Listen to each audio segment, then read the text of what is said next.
Queridos, a paz do Senhor, estamos aqui para gravar mais uma pré-aula. Hoje estamos aqui para gravar a pré-aula de número 7, que traz como título A Vida Segundo o Espírito. Lembrando, senhores, que nós estamos estudando a carta de Paulo aos Romanos, uma carta excelente. E como sempre, eu quero iniciar essa pré-aula mandando um grande abraço às pessoas que compartilham nossa lição, que sempre têm estado conosco, têm dado um like nos nossos vídeos, têm deixado inscrito a toda a bancada. Hoje eu estou sozinho, uma lição simples, não requer debate. A lição de número 8 será uma lição muito boa, que nós vamos falar principalmente alguma coisa sobre o que nós chamamos de predestinação, então nós vamos ter um debate muito bom. Mas a lição, nós vamos falar somente sobre a vida segundo o Espírito. Eu queria iniciar mandando um grande abraço às pessoas que compartilham e sempre estão conosco. A minha amiga Tânia, de São Gonçalo, no Rio de Janeiro. Ao pessoal da EBD em casa, muito obrigado por estar conosco, que Deus abençoe vocês e sempre compartilhar a nossa lição. A nossa querida Tânia Mara, também, duas Tânias, Tânia de São Gonçalo, Rio de Janeiro e Tânia Mara. Quero mandar um abraço a Valdirlene dos Santos, a Tatiane Carlos. Quero mandar um abraço a Deonice da Assembleia de Deus de São Gabriel da Palha, lá no Espírito Santo. Muito obrigado, querido Lícia Escreve, amei, Deus te abençoe. Ao Edson Donizete Machado, ao Marcos Martins, ao Marcos de Betim, Marcos Martins é outro, que é Marcos de Betim, Minas Gerais. Quero mandar um abraço a Amarins Maciel e também um grande abraço a uma amiga que deixou um escrito maravilhoso para toda a equipe, para toda a bancada, a pastora Lúcia, ela é da Igreja Batista Renascer de Ipatinga e Coronel Fabriciano, querida, bem pertinho aqui de Teofotone, 250 quilômetros. Que Deus possa te abençoar, grande abraço, obrigado por estar estudando conosco, que Deus possa te abençoar e continuar te fazendo essa mulher de Deus e aprendizado eterno para com Ele. Eu vou iniciar, nós vamos hoje estudar alguns tópicos e vamos debater esses tópicos entre nós, principalmente como se fala do Juan Marcordes, que é uma lição que eu gosto muito sobre o Espírito Santo. Então por isso que eu não quero debate sobre o bancada, vou falar um pouquinho sobre o Espírito Santo hoje e a tese paulina aos Romanos e por que Paulo aborda esse tema. Eu acho interessante que nós devemos, a igreja, sempre se envolver com o Espírito. Nós vamos ver o aprofundar dessa lição, que nós precisamos e devemos estar sempre engajados em conhecer o Espírito Santo. A leitura bíblica em classe, ela está em Romanos 8, do capítulo 1 até o 17.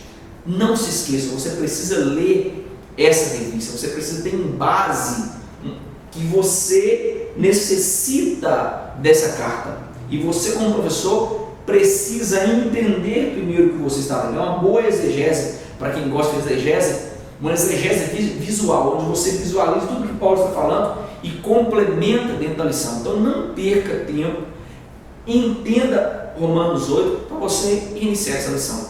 A introdução diz: no capítulo 7 da Epístola aos Romanos, o apóstolo Paulo apresenta um pequeno esboço do que ele iria tratar no capítulo seguinte. Por todo o capítulo 8, o apóstolo faz um contraste entre a velha vida, marcada pelo pecado e sem condições de se libertar, com a nova vida no poder do Espírito Santo, que Cristo nos proporcionou. O que for impossível à antiga aliança, regida pela lei, agora se tornou possível graças à nova lei, a lei do Espírito de vida em Cristo Jesus. Por intermédio do Espírito Santo, já temos uma visão prévia da alegria que um dia viveremos ao lado do Senhor no céu. Temos também a garantia de que no futuro desfrutaremos da plenitude da salvação. Querido, professor, pega uma caneta, pega um papel, anote esse texto. Eu vou colocar abaixo da lição tudo que é falado por mim aqui na bancada, tudo que é discutido, todos os termos gregos, todos os termos hebraicos, para você levar para a sala de aula. Então cole, copie e, de preferência, ou envie para o seu celular, como eu faço, eu sempre deixo baixo a lição no meu celular e no celular eu levo para a sala de aula. Enquanto os alunos estão lendo os tópicos, eu vou relembrando tudo que eu falei aqui na sala de aula. Os cabelos já estão brancos, eu não consigo lembrar tudo que eu falo, por isso que eu anoto no computador. Eu vou deixar essa dica para você: anote, baixe a lição, mande envio via Bluetooth para o seu celular, ou então conecte ao cabo e baixe no seu celular, e você terá a lição. Enquanto os alunos leem os tópicos, aqui eu faço um círculo grande na sala de aula e coloco os alunos para ler introdução, tópico número 1, tópico número 2, subsequente, e à medida que eles vão lendo, eu vou lendo no meu celular, recordando e vou dando alguns tópicos. Eu pedindo para a lição, leitura bíblica em classe, eu peço para ler alguns textos que citam e que eu coloco aqui na lição. Enquanto eles estão lendo, eu vou relembrando tudo que eu falei aqui. Faça isso na sala de aula, você vai ter uma aula interativa, uma didática e uma dinâmica tremenda na sala de aula. É maravilhoso, querido, ok? Então, nessa introdução, a lição 7 fala sobre a vida segundo o Espírito, nós precisamos entender o seguinte: você deve começar essa aula, então você começa essa lição perguntando como é ser regido pelo mundo. Essa é a pergunta que você vai fazer. Queridos, como é ser regido pelo mundo? E em seguida, como é ser regido pelo Espírito? Por que disso, querido? Porque nós, como cristãos, precisamos fazer uma diferenciação entre o que é ser regido pelo Espírito e o que é ser regido pela carne. Essa é, ou seja, guiado pelo corpo humano. Essa é a tese que você vai perguntar. E tem um texto muito famoso, que está em Gálatas 5, você vai abrir em sala 19, até o versículo 23, que fala sobre isso. Então entenda. Primeiro nós vamos ter aquilo que nós chamamos de fruto da carne. E quais são os frutos da carne? Você vai falar o que é ser regido pela carne. Ser regido pela carne é ter em mente e estar no corpo humano prostituição, impureza, lascívia, idolatria, feitiçaria, inimizade, porfias, ciúmes, iras, bebedices, dissensões, facções, invejas e glutonarias. Essas são as bases de quem é regido pela carne. São 14 no total. Na numerologia nós vamos dizer que 4 mais 1, que é o total de 14, dá o número 5, que é o número do homem. Logo, quem é regido pela carne, ele apresenta essas bases. Ele tem consigo essas bases carnais. Essas bases, o texto é muito claro em dizer que não herdarão o reino de Deus. Onde eu acho falado sobre isso? Gálatas 5, o versículo de número 19, diz assim: ora, as obras da carne são manifestas: imoralidade sexual, impureza e libertinária. Aí continua dizendo: idolatria, feitiçaria, ódio, discórdia, ciúmes, egoísmo, dissensões, facções, inveja, embriaguez, orgias e tudo quanto se pareça com essas perversidades. Dizer, essas perversidades eu vos advirto, diz o texto, já como vos preveni antes, que os que praticam não herdarão o reino de Deus. Então, quem pratica essas obras não vão herdar o reino de Deus. Você deve iniciar mostrando que quem pratica essas obras não herdarão o reino de Deus. Já segundo termo, aí nós temos então as obras do Espírito. E as obras do Espírito são contrárias às obras da carne. Por quê? Nós temos o amor, nós temos a alegria, nós temos a paz, nós temos a longanimidade, nós temos a benignidade, nós temos a bondade, a fidelidade, a mansidão, o domínio próprio. No total são 9, que na numerologia é o número 6. O dia em que Yeshua faz o homem como 3 com a Trindade. Isso nos apresenta o texto que quem pratica essas obras não há lei.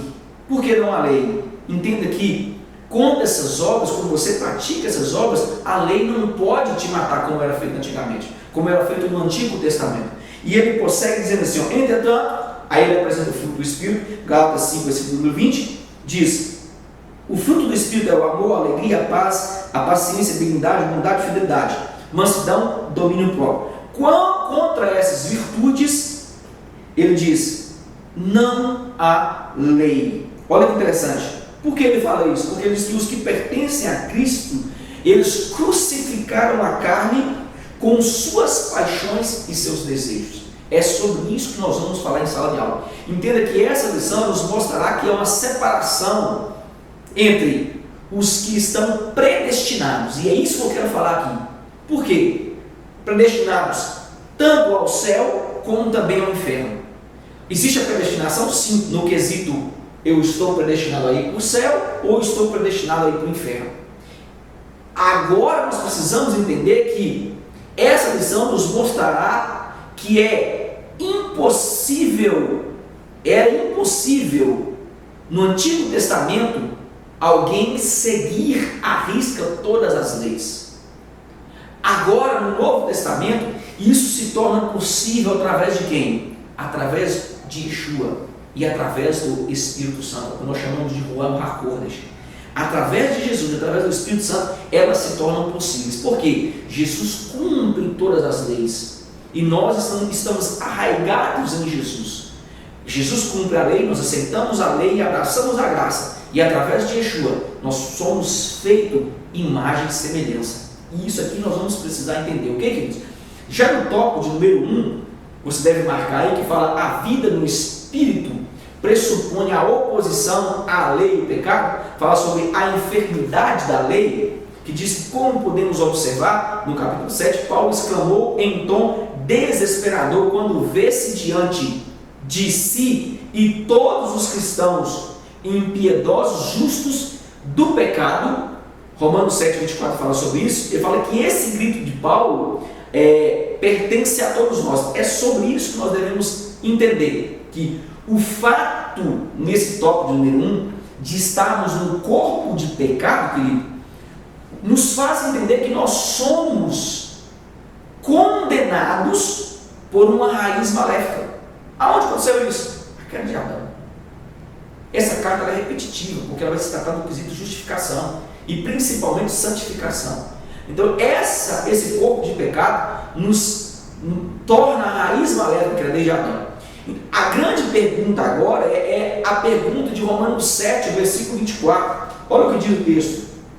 Olha o que diz, 7,24. Ele diz: desventurado o homem que sou, quem me livrará do corpo dessa morte? Então entenda, a grande pergunta de Romanos 7,24, quem me livrará do corpo dessa morte, já não existe na atualidade. Por quê? Porque nós temos uma aliança que foi apresentada a todo ser humano. Quem é essa aliança? Quem vai ser essa aliança? É isso que nós precisamos levar para a sala de aula. O que nós precisamos entender nesse quesito é que a predestinação, tão falada pelos os calvinos, né, pelos calvinistas de plantão, ela tem os seus laços quebrados diante do autor e consumador da nossa fé, que é Yeshua. Nós estávamos predestinados ao inferno. Não adiantava o homem fazer qualquer coisa, porque ele não poderia salvar a si próprio. Ninguém conseguia cumprir a lei, mas quando é apresentado Yeshua como o nosso Salvador, surge o que nós chamamos agora do conceito graça. A predestinação agora tem os seus laços quebrados, porque foi nos apresentado agora uma nova escolha. Eu posso escolher, como eu também não posso escolher. Então a pergunta de Paulo é: desventurado o homem que sou, quem me livrará do corpo dessa morte? Ele responde no 25: graças a Deus por Cristo Jesus, nosso Senhor, de maneira que eu de mim mesmo, com a mente, sou escravo da lei de Deus. Aí ele diz: segundo a carne, da lei do pecado. Então ele diz: eu permaneço no corpo de pecado, no entanto, eu abraço a graça e entendo que através dela eu enxergo agora a salvação através de Jesus. Então, no versículo 25, 7,25, ele vai dizer: olha, graças a Deus por Jesus Cristo, nosso Senhor, de maneira que eu de mim mesmo, com a mente, sou escravo da lei de Deus. Agora nós somos escravos de quem? Da lei de Deus. E qual é a lei de Deus para com os homens? João 13,34 diz: conhecereis que sois os meus discípulos, quando amardes uns aos outros. Nisto, 35, ele diz: todos conhecerão que sois os meus discípulos, quando amardes uns aos outros. Agora é apresentado o amor. E quem apresenta o amor? O próprio Adonai. Através de quem? Jesus Cristo, seu Filho, o Todo-Poderoso. Ok, querido? Já no tópico de número 2, ele traz por título a cura da cruz. Ele chega a dizer que ainda no mesmo capítulo 7, já chegando ao seu final, Paulo dá outro grito.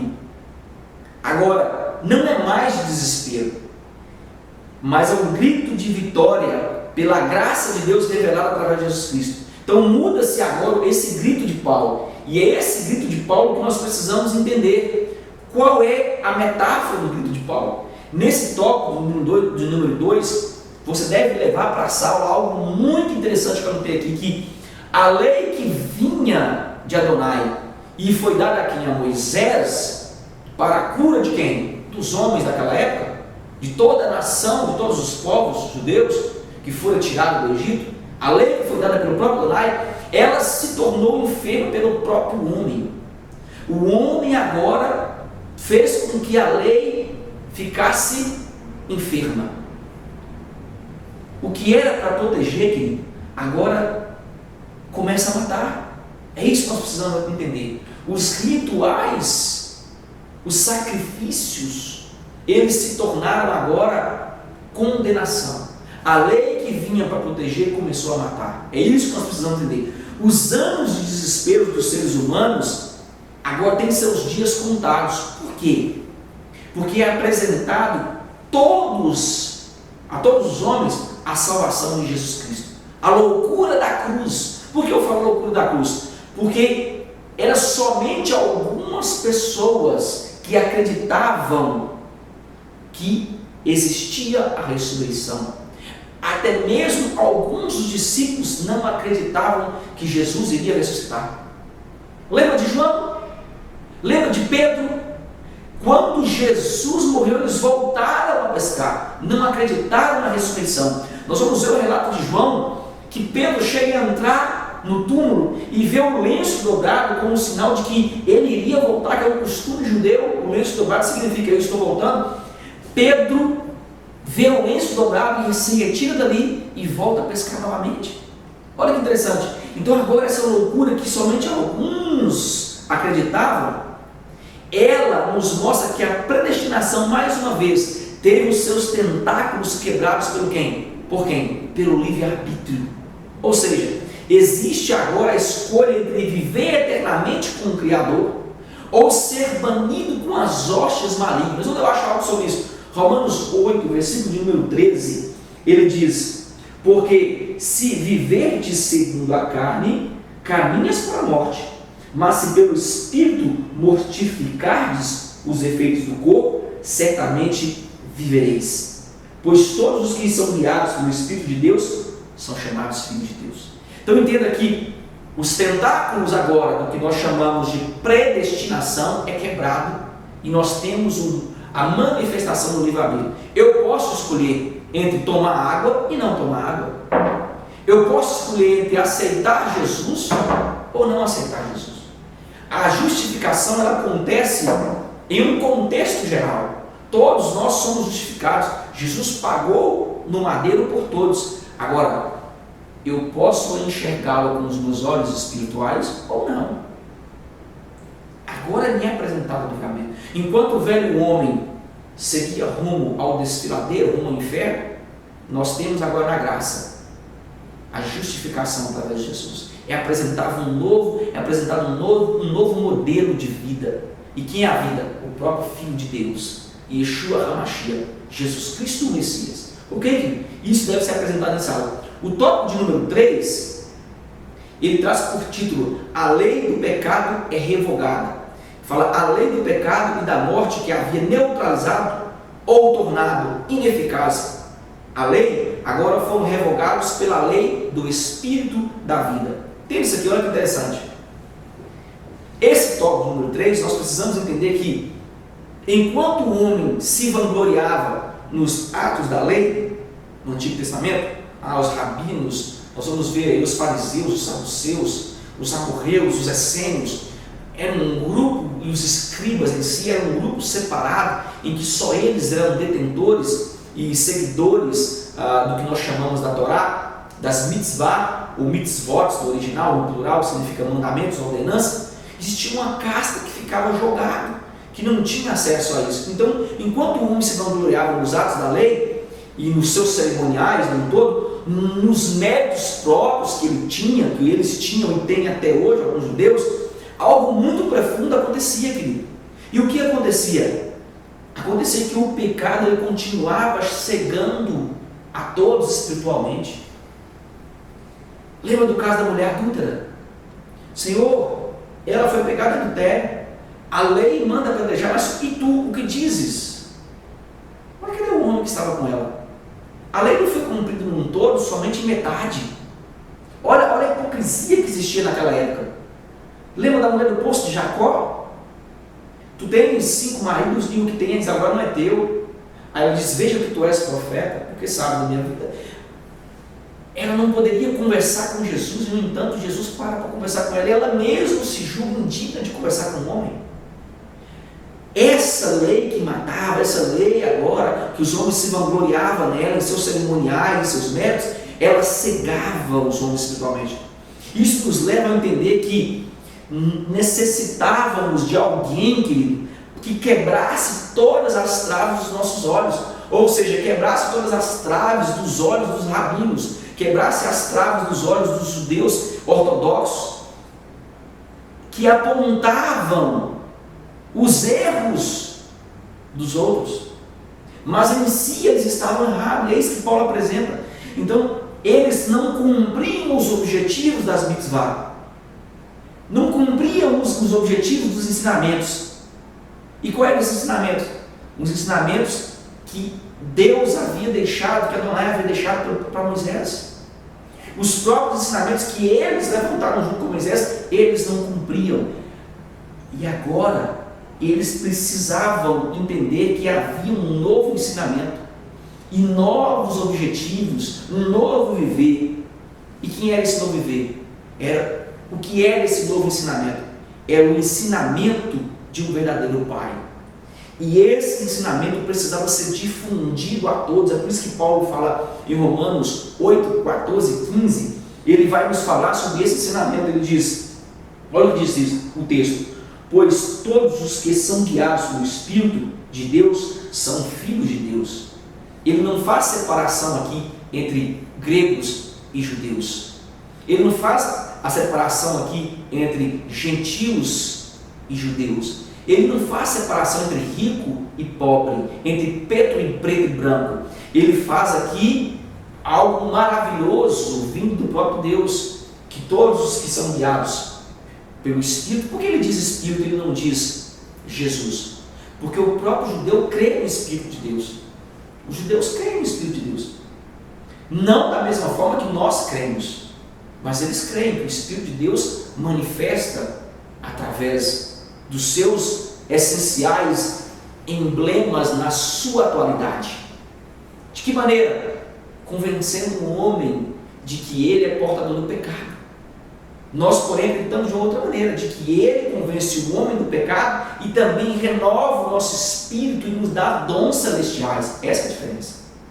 Então, Paulo diz, porque não recebeste o espírito da escravidão, versículo número 15, para viverdes outra vez atemorizados, mas recebestes o espírito de adoção, baseados no qual chamamos Abba, Pai. Ou seja, quando eu recebo o Ruach HaKodesh, eu digo, agora eu reconheço como Pai.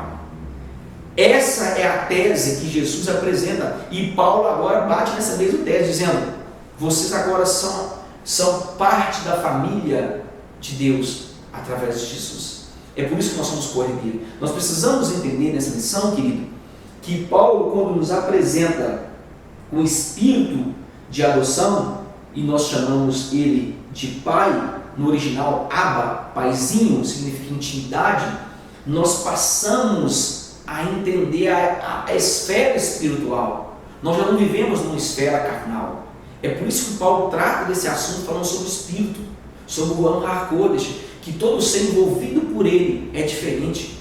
A manifestação diferente, a manifestação do amor, do conhecimento da graça de Jesus. Ok? O tópico de número 2, eu queria que você notasse algo nesse tópico de número 2, que fala a vida do Espírito pressupõe oposição à natureza adâmica. Aí ele vai falar sobre a velha inclinação. Por que Paulo cita esse tópico? Entenda uma coisa, preste bem atenção no que eu vou falar aqui. A maior guerra existente em um ser humano no Antigo Testamento era a guerra carnal. Por quê? A lei matava a carne. Agora, no nosso tempo, nós precisamos entender, queridos, que a maior guerra que nós temos é a guerra espiritual. Por que você está falando isso, pastor Elias? Entenda uma coisa, olha que interessante. Enquanto lá a carne ela é morta pela lei, hoje o espírito ele é morto pelo psicológico. Então a nossa guerra hoje é espiritual, mas no sentido psicológico. O termo grego paroneo, que significa inclinar, que é o que Paulo fala nesse tópico, ele nos leva a entender que o nosso velho homem sempre vai nos levar à raiz adâmica, ou seja, ao pecado. Essa guerra psicológica de desejar que nós temos hoje, de nos martirizar, nos faz enxergar o quê? Que só venceremos com ajuda também espiritual. Lá existia uma lei que dizia mata, e a lei matava. Hoje nós temos a graça que diz ame. Só que em todo o tempo o homem está sendo morto psicologicamente. O homem não precisa mais pecar ele não precisa mais praticar o pecado para cair no que nós chamamos de pecado. Mas ele, hoje na graça, ele pensa e ele peca. Logo, o pecado de hoje é muito mais difícil, e a lei da graça ela é muito mais difícil do que a própria lei que eles tinham no Antigo Testamento. Nós olhamos e enxergamos que hoje o pecado psicológico ele tem rondado as igrejas. Muitos falam, como eu estou tranquilo e sei que eu pequei e pedi perdão. Mas, no entanto, o seu psicológico vai continuar te martirizando. Existem pessoas que não conseguem se perdoar pelo pecado que ela praticou. Deixa eu te dizer uma coisa. Hoje, em nome de Jesus, se você concordar com Deus, e o que é ligado no céu, o que nós ligamos aqui é ligado no céu, você vai levar para os seus alunos que Deus é o único capaz de perdoar todos os nossos pecados através de Cristo Jesus. Então, o fato de nós não estarmos numa esfera espiritual nos faz sucessivos à queda. Entenda isso. Isso está nos mostrando que não existe nessa guerra ajuda psicológica que agrade a Adonai. Por quê? Tem pessoas que pecam e procuram um psicólogo. Tem pastores que estão com grandes problemas na igreja. Sabe por que eu coloquei isso aqui, querido? Porque tem pastores que estão com grandes problemas, líderes estão com problemas, professoras, evangelistas estão com problemas e estão procurando psicólogos para resolver. E deixa eu te dizer uma coisa, não existe psicólogo que agrade a Deus. Não existe, não estou desfazendo do quesito particular, não estou desfazendo aqui da profissão. Eu estou dizendo que a culpa está em nós de não caminharmos ao nosso Deus e apresentar as nossas falhas. Então entenda, essa guerra psicológica que nós temos, ela nos martiriza. Olha que interessante. Por que eu falo que não existe psicológico que agrade a nós? Nós precisamos entender que a matéria, ela é levada à sua criação, ao pecado de Adão. Essa matéria, ela já foi corrompida lá em Adão. Quem veio praticar agora o que nós chamamos de libertação? Jesus. Então entenda que o que nós precisamos é nos envolver com o Espírito Santo, para que haja o que nós chamamos de aproximação da salvação. Só assim nós vamos entender o porquê Jesus nos deixou o Consolador. Ele é aquele que nós precisamos chorar. Você precisa ter um psicólogo? Sim. Você precisa ter um amigo? Sim. Mas o que você precisa é primeiro confessar os seus pecados a Deus, pois Ele é suficiente para te salvar. Romanos 8, 5 e 6, olha o que diz o texto. Porque os que se inclinam à carne, cogitam das coisas da carne, mas os que se inclinam para o Espírito, das coisas do Espírito. Porque o pendor à carne dá para a morte, mas o Espírito para a vida. Já no tópico de número 2, do tópico 2, o item 2, vai falar sobre a nova inclinação. Enquanto um fala sobre a velha inclinação, o 2 fala sobre a nova inclinação. Ele vai dizer assim que em oposição à velha natureza adâmica, também denomina-se da natureza pecaminosa, ou ainda do velho homem. Paulo mostra a inclinação do Espírito. Paulo mostra que o Espírito produz vida. E ele vai usar a palavra grega paronema. Entenda uma coisa, querido. Nesse tópico, você precisa dar a sala de aula que quando nos inclinamos ao Espírito Santo, nós somos sensíveis ao processo da salvação. Entenda aqui, nós somos participativos desse processo. Quando eu sou guiado pelo Espírito, eu participo desse processo. Eu sou parte desse processo. Olha que interessante. O velho homem domina o que? A parte externa, ou seja, o meu corpo externo. O velho homem vai tentar dominar, ele vai querer dominar, e ele pode até alguns minutos dominar. Ele pode tomar minha boca e falar coisas que eu não queria falar. É por isso que Paulo diz: desventurado homem que sou, quem me livrar do corpo dessa morte? Agora entenda uma coisa, no entanto, a nova criatura que governa, ela governa o meu interior, porque ela mora dentro de mim, é o Espírito Santo. Essa é maior do que a que existe nesse processo chamado lei, porque ela traz consigo o processo chamado livre-arbítrio. Ela é maior. Enquanto lá eu seguia a lei, tinha que seguir a lei, aqui eu tenho livre-arbítrio. Então entenda, eu posso pertencê-lo ou simplesmente entregar-me ao prazer que o meu corpo oferece. Agora entenda uma coisa disso aqui. Eu posso pertencer a Jesus? Posso. Posso me entregar ao que o mundo está me oferecendo aí fora? Posso. Mas entenda uma coisa, todavia, o tempo da carne, ele é passageiro, mas o tempo do Espírito é eterno. Sabe por que as pessoas nos chamam de louco? Porque nós afastamos das coisas do mundo e dizemos, eu não preciso do mundo porque eu quero satisfazer a Adonai. Eu preciso entender e viver para Ele, para satisfazer a Ele. Mas esse processo aqui, ele é rápido, e o que eu tenho lá é passageiro.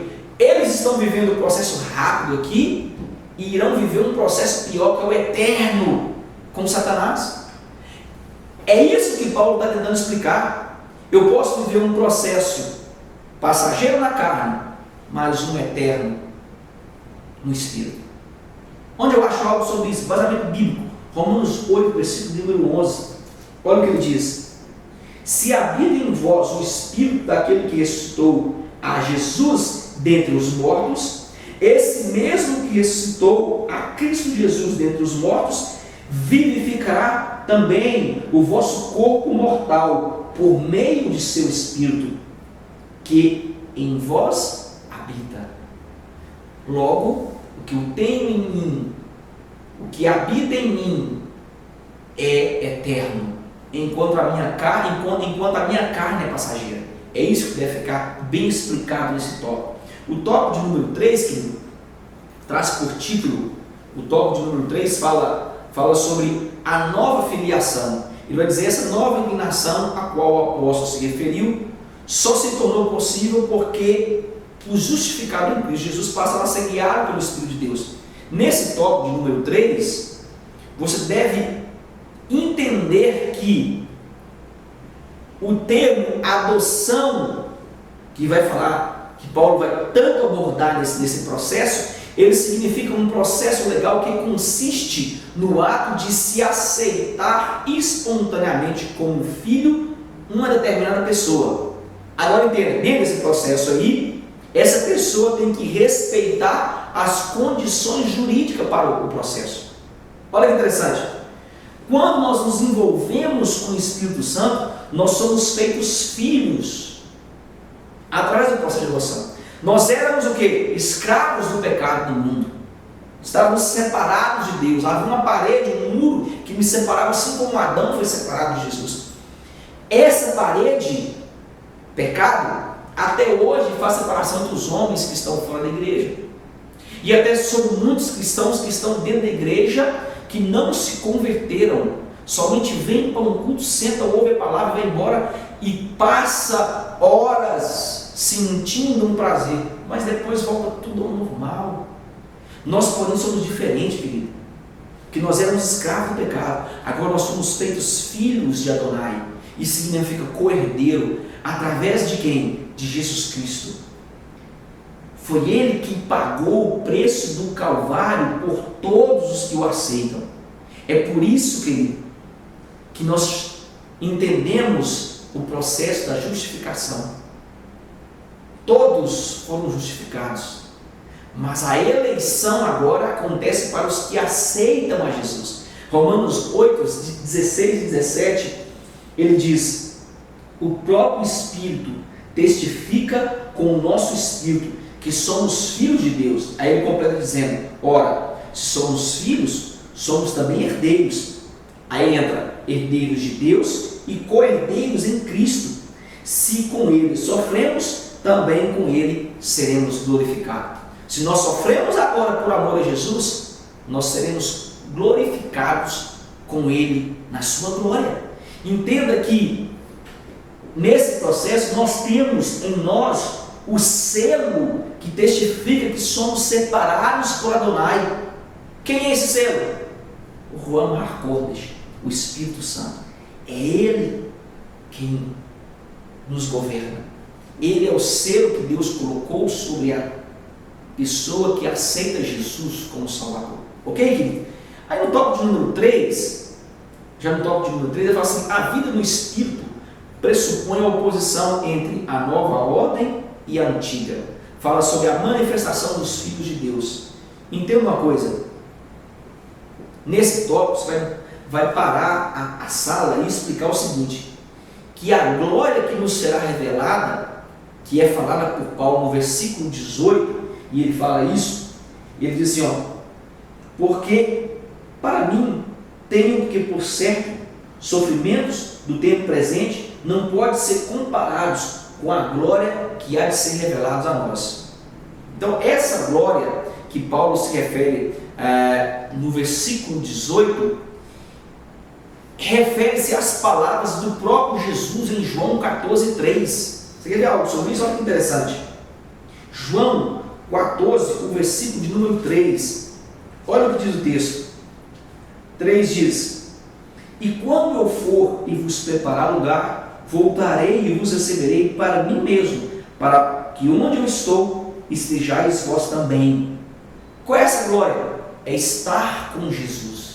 Ela essa tese que Paulo está falando, essa visão que Paulo teve em Romanos, ela já tinha sido revelada e logo depois seria revelada novamente a Paulo, aonde? Em 2 Coríntios. Olha que interessante. Por que Paulo fala sobre esse texto e fala tão profundo sobre isso em Romanos? Porque em 2 Coríntios, o capítulo 12, o versículo de número 4, Paulo diz, olha que Paulo diz, a profundidade de Paulo.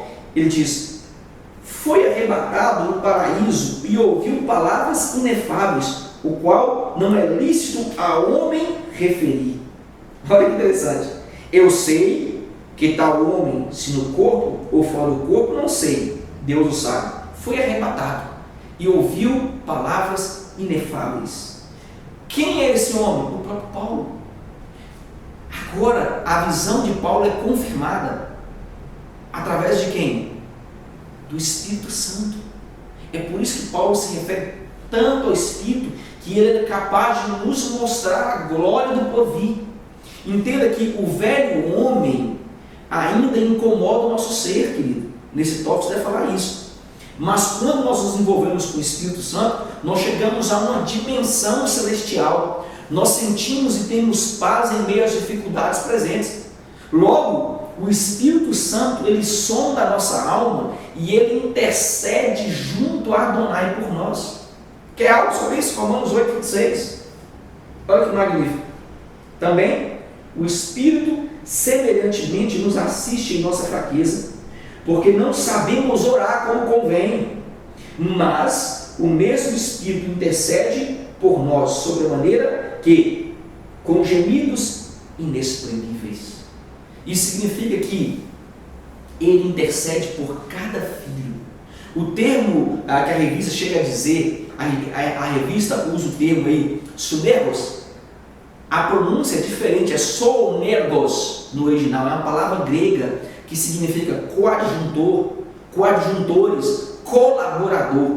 Então esse termo nos mostra a cooperação do Espírito Santo agora presente em nós, e ele sempre vai trabalhar em favor do reino de Adonai.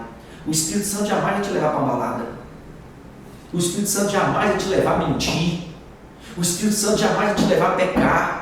Não me venha com essa farsa das igrejas dizendo que o Espírito Santo é quem está falando e proferindo mentiras e pedindo ofertas gordas e falando que Deus mandou, porque o Espírito Santo não mandou, querido. O Espírito Santo só faz coisa concernente ao crescimento da obra de Deus, não mentira. O que nós estamos vendo é uma bancarrota de homens que não têm compromisso com Deus, sendo usado por espíritos malignos para falar que é Deus que está falando. O Espírito coopera para o crescimento do reino de Adonai. Então isso nos mostra que a igreja atual ela precisa entender que Deus já enviou o seu Espírito. No entanto, só haverá, querido, um grande avivamento que nós precisamos quando nós percebemos que nós precisamos pagar um alto preço, e não é preço de dinheiro não, entenda isso, é um preço de jejum, um preço de oração. Quando nós entendemos que nós precisamos pagar um alto preço para que isso aconteça, esse acontecimento do avivamento, ele vai inundar todo o Brasil. E o que traz, o que é esse preço? Esse preço é ter fome de Deus, é ter fome da palavra de Deus. Nós precisamos crer que Deus pode fazer, e nós temos que buscar o que Deus quer fazer, não é o que o homem quer fazer. É por isso que o avivamento não aconteceu, porque tem homens inclinados ainda à carne. Só haverá avivamento quando nós buscarmos o que Deus pode fazer e o que Deus quer fazer. Ok, querido? No tópico de número 2, Paulo vai tratar de um assunto muito interessante, que vai falar sobre provas do grande amor de Deus. Ele vai dizer que no versículo 31 a 39 de Romanos 8, eles são, na verdade, o fechamento de tudo aquilo que o apóstolo fala desde o capítulo 5. Entenda uma coisa, nesse tópico, querido, você vai notar aí que o termo grego chamado próteses significa propósito.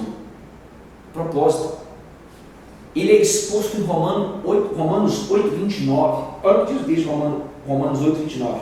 Porquanto aos que antemão conheceu, essa é a grande tese que a predestinação pega para dizer, não, nós acreditamos na predestinação, nós temos a predestinação, mas sem entender o que Paulo havia explicado antes. O termo porquanto significa concluímos ou apresentamos o que fora dito antes, que é muito usado em Romanos 8, versículo 3.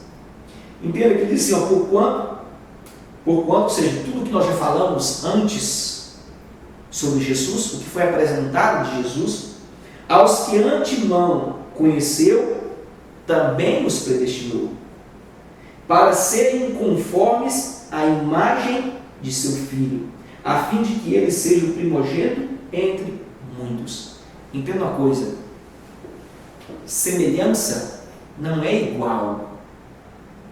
Nós não somos igual a Deus, nós somos semelhantes a Deus. É como você pegar um produto original e pegar um produto do Paraguai. Entenda que o original é original, o Paraguai é a semelhança. Não estou chamando ninguém de Paraguai, estou querendo que você entenda que nós somos semelhança. Logo eu tenho onisciência, onipotência, que nós não temos, onipresença, que nós não temos, fidelidade, que nós temos, mas não praticamos, amor, que nós temos, mas não praticamos, e ele pratica em todo o tempo. Esse termo usado aqui por Paulo, propósito, exposto em Romanos 8, 29, nos mostra que os que antemão, ou seja, os que antes de tudo conheceu a Jesus, estão predestinados. Isso significa que tem herança, e essa herança, querido, é exatamente o que Jesus cumpriu no mundo carnal, nos fazendo herdeiro de quê? Da sua glória no porvir. Não é aqui não, querido, não é aqui não, é lá. É isso que nós precisamos entender. Sendo assim, querido, nós já estamos ligados em Jesus e seremos como Ele quando formos arrebatados. Se cumpre aquilo que Saul nos mostra em Romanos 8, 33. Olha o que diz o texto, é magnífico esse texto. Ele diz assim, do 33 ao 37, ele diz: quem tentará acusação contra os eleitos de Deus? É Deus quem os justifica. Ele complementa dizendo: quem os condenará? É Cristo quem morreu, ou antes, quem ressuscitou, o qual está à direita de Deus, e intercede por nós. Ele diz: quem nos separará do amor de Cristo? Será a tribulação? Ou a angústia, ou a perseguição, ou fome, ou nudez, ou perigo, ou espada? Como está escrito: por amor de ti somos entregues à morte todo dia, fomos considerados ovelhas para o matadouro. em todas as coisas, porém somos mais que vencedores por meio daquele que nos amou. Paulo está afirmando, Saúl aqui significa Paulo, ele está afirmando que nós estamos ligados a Cristo e nós não podemos ser mais condenados. Quando nós os aceitamos, nós seguimos rumo ao céu. Então ninguém mais pode condenar você pelo que você praticou no passado, querido. Ninguém pode te condenar pelo pecado que você teve quando você era velha criatura adâmica. Ninguém pode te condenar porque você errou. Agora você é nova criatura. Você tem que entender que essa pressão psicológica que eles querem, que Satanás quer jogar sobre você, Jesus já levou no Calvário. E a libertação em Cristo. E quando você aceita Jesus, eis que tudo se fez novo. Você deve apresentar para a sua sala. E você, como profissão, primeiro deve ser curado dessas coisas do passado, para que você se apresente como nova criatura. Você deve cheirar o Espírito Santo. Você deve exalar o Espírito Santo, para que quando as pessoas olhem para você, enxerguem que você é o respirar de Deus nessa terra, querido. Você é a essência do Espírito em meio a essa podridão que existe no mundo. Nós somos essa essência, ok, querido? Já no tópico de número 3, ele vai falar sobre Deus é conosco. Ele diz: Deus nos ama. Deus nos ama, nos redimiu em Cristo Jesus do jugo do pecado e está ao nosso lado. Entenda, o fato de estarmos em Cristo nos mostra que nós somos semelhantes a Ele. Por isso Ele foi entregue como ovelha ao matadouro. Se Ele foi entregue como ovelha ao matadouro, nós também seremos entregues como ovelha ao matadouro. Nós também passaremos por aflição nessa vida. Entenda, as aflições que você está passando é para o seu crescimento espiritual, é para que você atinja um degrau maior. Entenda que essas aflições, essas angústias, essas perseguições, a fome, ela não pode nos separar de Jesus, querido. Ela não pode separar-nos de Deus. Ela não vai te separar de Deus. Por que ela não vai te separar de Deus? Porque nós fomos justificados por Jesus. E o seu amor agora, ele é manifesto em nós todos os dias. Saúl nos mostra isso aonde? Em Romanos 8, 33 e 37. Ele vai dizer, vai convencer, porque estou bem certo de que nem a morte, 38 ele vai dizer, nem a vida, nem os anjos, nem os principados, nem coisas do presente, nem do porvir, nem os poderes, nem a altura, nem profundidade, nem qualquer outra criatura poderá nos separar do amor de Deus que está em Cristo Jesus, o nosso Senhor. Paulo afirma que nada pode nos separar do amor de Deus, porque Jesus já nos conquistou como filhos. Nós estamos arraigados em Jesus através da justificação. Ok, querido? Entenda que a igreja agora, ela precisa se envolver mais com o Espírito Santo. Por quê? Porque só assim nós entenderemos que o propósito de Deus para essa geração presente é o amor, é a graça, é a justificação. Que você tenha uma excelente aula aqui. Olha que interessante, a conclusão vai nos dizer o seguinte, olha o que diz a conclusão. A lição de hoje ajuda-nos a compreender que a graça de Deus é realmente surpreendente. Ela transformou os ímpios em santos e nos colocou em um nível de relacionamento com Deus jamais imaginado pelo seu antigo povo. E a graça de ter o Espírito Santo habitando em nosso interior é o privilégio de ser guiado por Ele. Mas não é só isso. Agora também somos herdeiros de Deus e co-herdeiros em Cristo. Isso tudo chama graça. Nós precisamos entender mais a graça. Nós precisamos viver mais a graça. Então a igreja precisa envolver mais com o Espírito Santo. É por quê? Por que isso? Porque só assim nós vamos entender o propósito de Deus para essa geração presente. E qual é o propósito de Deus para essa geração presente? É amor, é santificação, é justificação. Se nós colocarmos na regra em números corretos, seria primeiro justificação, depois nós temos santificação. E o processo, nós chegaremos ao céu, que é o arrebatamento. Querido, não deixe que ninguém te tire a alegria de servir ao Senhor. Não deixe que ninguém te tire a paz de tê-lo como Deus. Não permita, o véu já foi rasgado. Hoje nós temos livre acesso. É por isso que nós adoramos. É por isso que nós dizemos, nós pertencemos a Jesus. Boa aula e até a próxima lição. Shalom.